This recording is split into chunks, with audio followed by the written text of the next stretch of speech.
Welcome to the midweek check-in with me, your girl Tammy Capri, the Mompreneur mentor, and this is the Bold Like Esther Challenge midweek check-in for my moms. Go ahead and do me a favor and hit that like button or subscribe button or turn on your notifications or share this live stream. But we're gonna get right into it. And this is for my mompreneurs that's battling with that nagging what if, right? That what if question that always comes to our minds when we are trying to progress in something, right? Because let me tell you this, you're not alone. You are not alone. I can guarantee you that. And tonight we are talking about the hidden ways that self-sabotage shows up when we're trying to show up for ourselves, when self-sabotage shows up in high achieving moms and how we deal with that. When self-sabotage show up, especially when we're in high momentum and then we just start thinking that things are not going to make sense. They're not going to happen for us. So we are going to dig deep into that. And I got some tips for you of how we can overcome those things, right? How we can shut down that little voice that says, what if I fail? What if nobody supports me? And what if I am not ready to do what God has called me to do? That's literally blocking your divine assignment. So this is your midweek check-in for the Bold Like Esther challenge. Thank you for joining me for this challenge thus far. And I am doing the midweek check-in because I know every week, every single week, some of you may start the Monday off motivated, just like the beginning of the year when we get back into the gym, new year, new us, but we start our weeks off motivated, right? And then by Wednesday, life starts life, and by Friday, we're giving ourselves the excuse that we're going to start over again next week. We're convincing ourselves that the week is trash and now we have to start again. Not on my watch, not during this month, not during the Bold Like Esther Challenge month, and especially not during Black History Month, right? So let's get into it. One of the reasons we're doing the Bold Like Esther Challenge is because Esther, she could have lived in a what if state, right? She could have lived her entire life saying what if. Remember, she was an orphan. She was raised by her cousin. She didn't have it all. She did not have come from a wealthy family. So she could have also said, well, what if this was my life? What if this was it? Right? But she didn't move that way. Her thought process wasn't that way. And clearly because she became queen eventually, something that she never expected, right? Those are the same things that we think. What if I lose my position at work? What if I upset someone at my job and lose my job? What if I'm not strong enough to continue, strong enough to fulfill what I'm supposed to be fulfilling, right? But instead, like Queen Esther, we need to just step in it anyway. You need to step in it anyway. And that's the whole point of this Bold Like Esther challenge. And we're at Wednesday, so I hope you guys are hanging in there and holding in tight and doing the daily bold moves that we have, that we are sending out each and every day for you all to further step into boldness this month. So this being bold is not about not having the fear, right? It's not about erasing fear completely. You may feel the fear, right? And I know the Bible says we're not supposed to fear. Fear and faith can't exist in the same space. We understand that, but we're still human. We also know that we still feel it, right?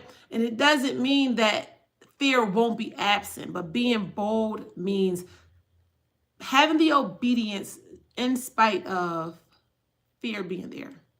Having the obedience no matter how we're feeling. Let's just jump in, eyes closed, and let's do it because we know what we're supposed to do, right? And many of us we're not struggling with the discipline of it. Like we can have good discipline, but we're struggling with the hesitation of moving, right? The putting off, the procrastination. So we are going to tap into, hi, Destiny. We're going to tap into some ways that we can stop that procrastination and we can see everything through that we need to get through, especially this challenge. So if y'all ready, let's get into my 5 power tips to stop your self-sabotage, stop your procrastination. Number 1, obedience has to be put over the outcome.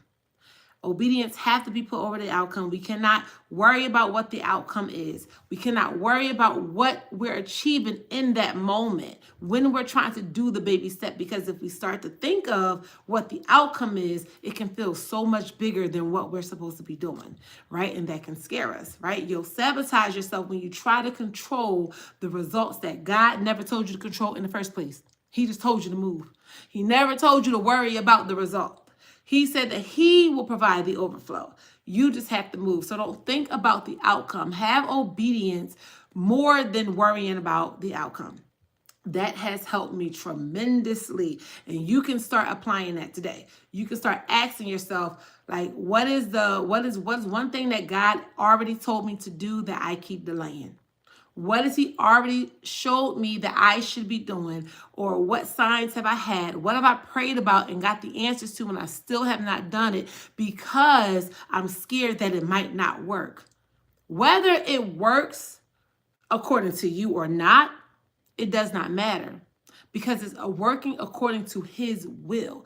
Maybe you're not supposed to get your outcome that first time, but because you followed the plan, because you were obedient and you stepped into the assignment, you set up the position for something else to fall in place.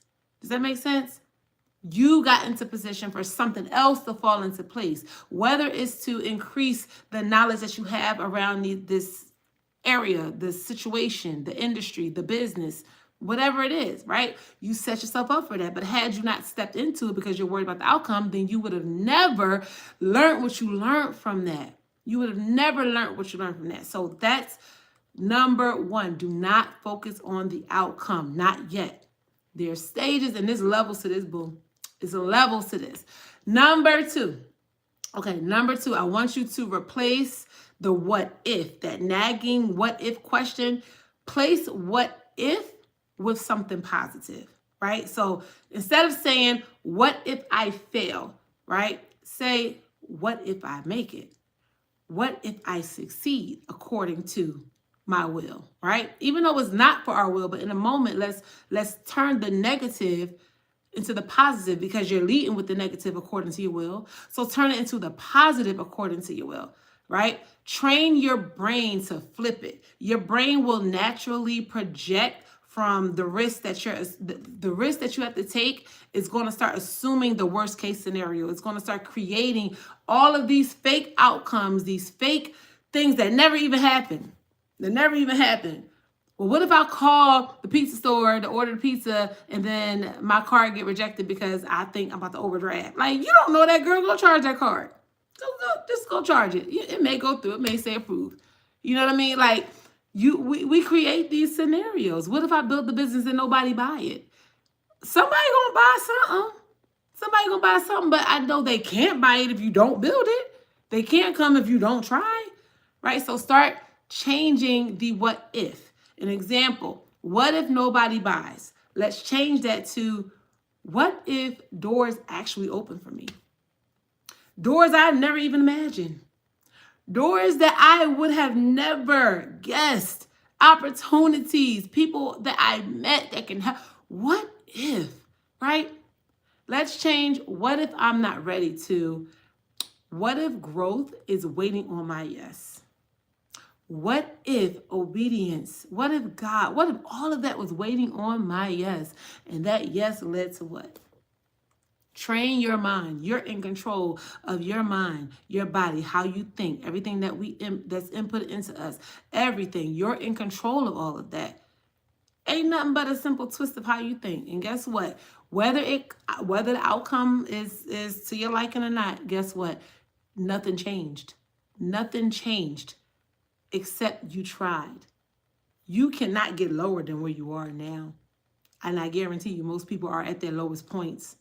Most people have hit rock bottom and they're living and operating in rock bottom. They are navigating and struggling through rock bottom right now. So you might as well try. You might as well try.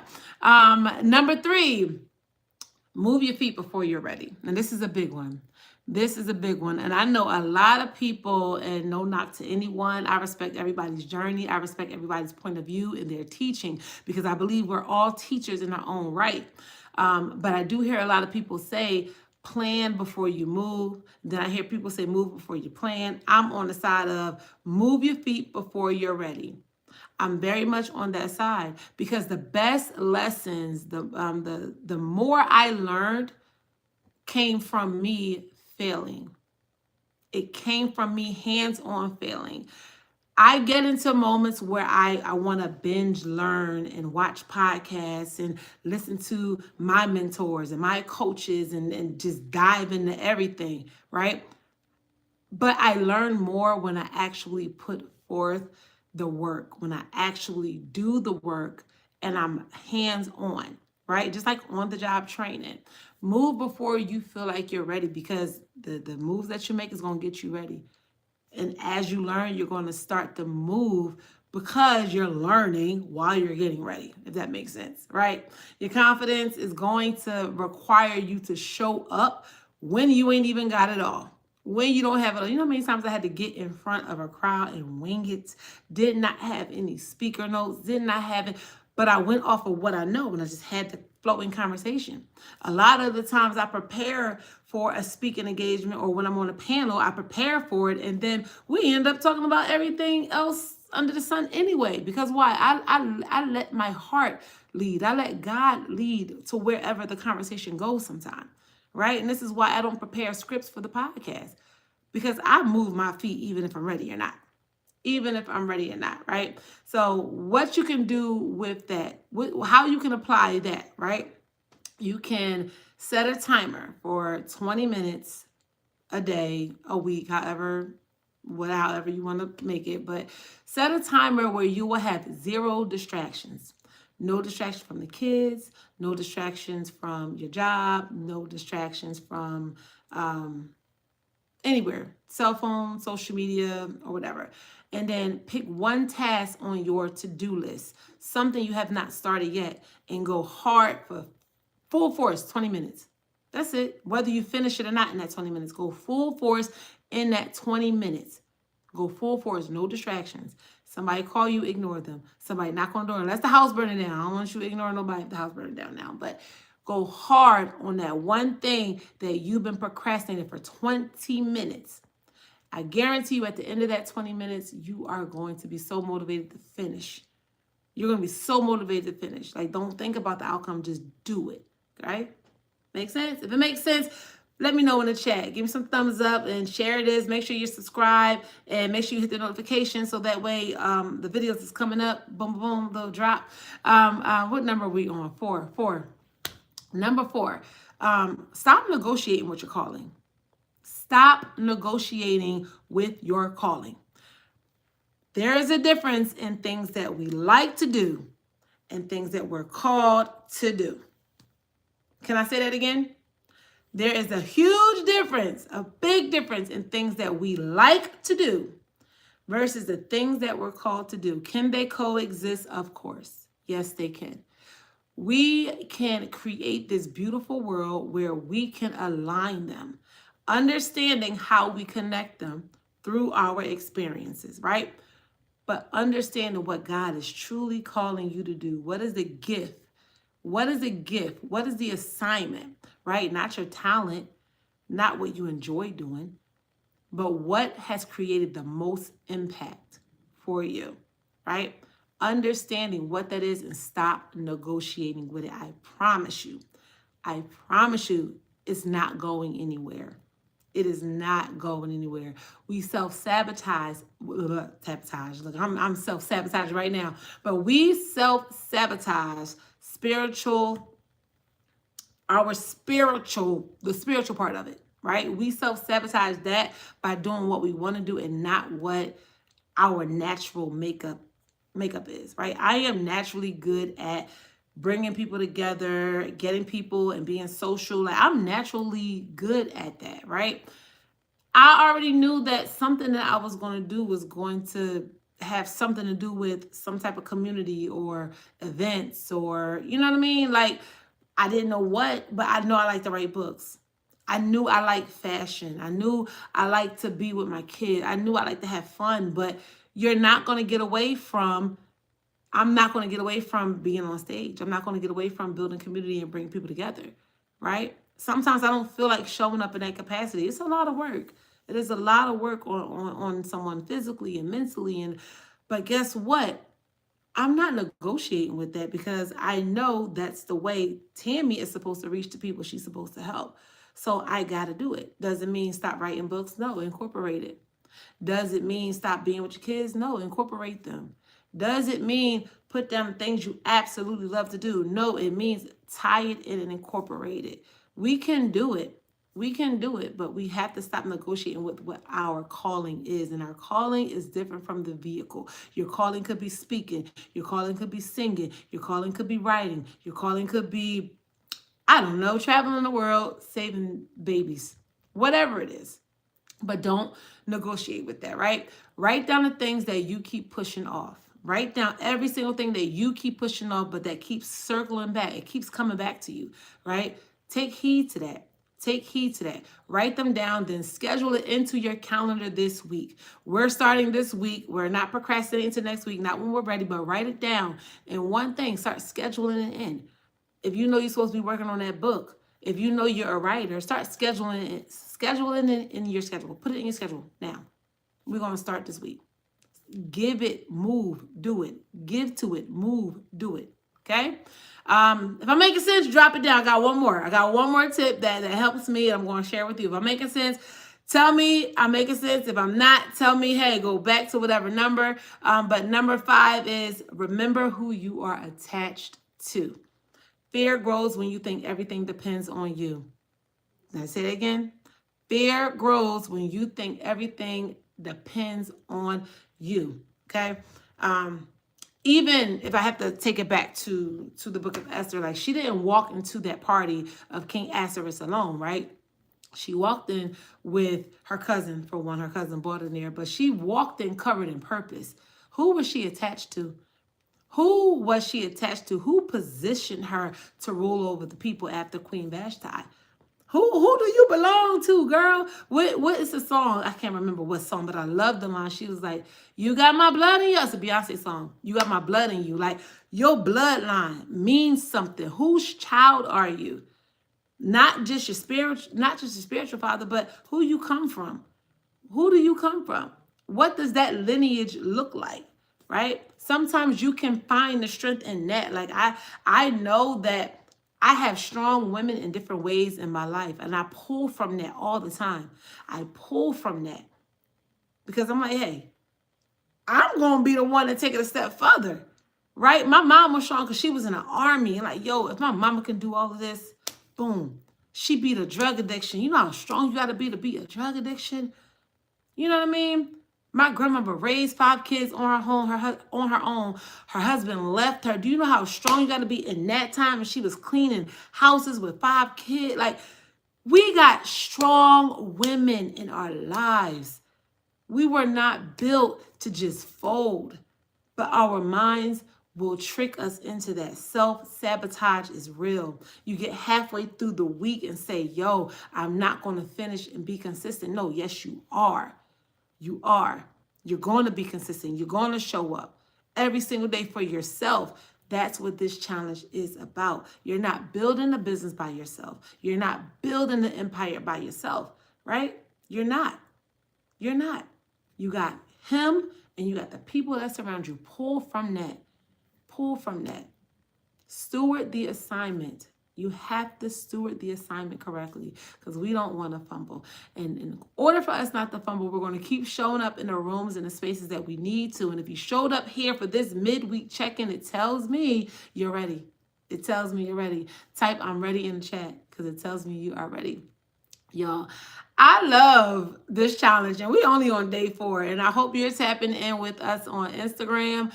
It's Tammy Capri _, and I said underscore. I can't talk tonight. What is going on? Tammy Capri _ or Mastery Mompreneurs. And listen, it is not too late to join at the mastery level. This offer will be open until the end of this week. So if you're watching this, you can absolutely join in, y'all. We had a phenomenal phenomenal mastery call last night, and I promise you don't want to miss next week. Nothing but gems that's being dropped and nothing but full accountability and transparency, y'all. This is for y'all. I'm here for y'all. So I'm going to put that link in this description. And of course, as always, if you have any questions, you could definitely leave it down in the comments, or you could hit me up on the DMs, slide an email, and grab your copy of Purpose Got Me Paid. Grab your copy of Purpose Got Me Paid. I'll put that link in the description as well. But thank you for joining me on this live stream for the midweek check-in. I just know how important it is to have a space where people can show up, because I will give up easily. Well, I used to, not no more, because I won't allow, and people around me won't allow. But I used to be the person that would give up easily when no one was watching. I used to be the person that would give up easily because it was so easy to give, because no one around me was doing it, right? But now you have a space to come to. Now you have that accountability outside of the ones that already love you, right? Now you have an additional space. You have an additional family. So I thank you, and I'm proud of you. I can't wait to see you on Sunday for week 2 of the live stream. And next week, we got some guests joining us, y'all. And I'm so excited about that. But I'm about to head off of this live stream. Share this, save this, do what you got to do. Go ahead and replay the 5 tips that you need and activate it. Activate it today. Until then, crowns on, chins up, and you rock the rest of your week. Have a good day, Mompreneurs.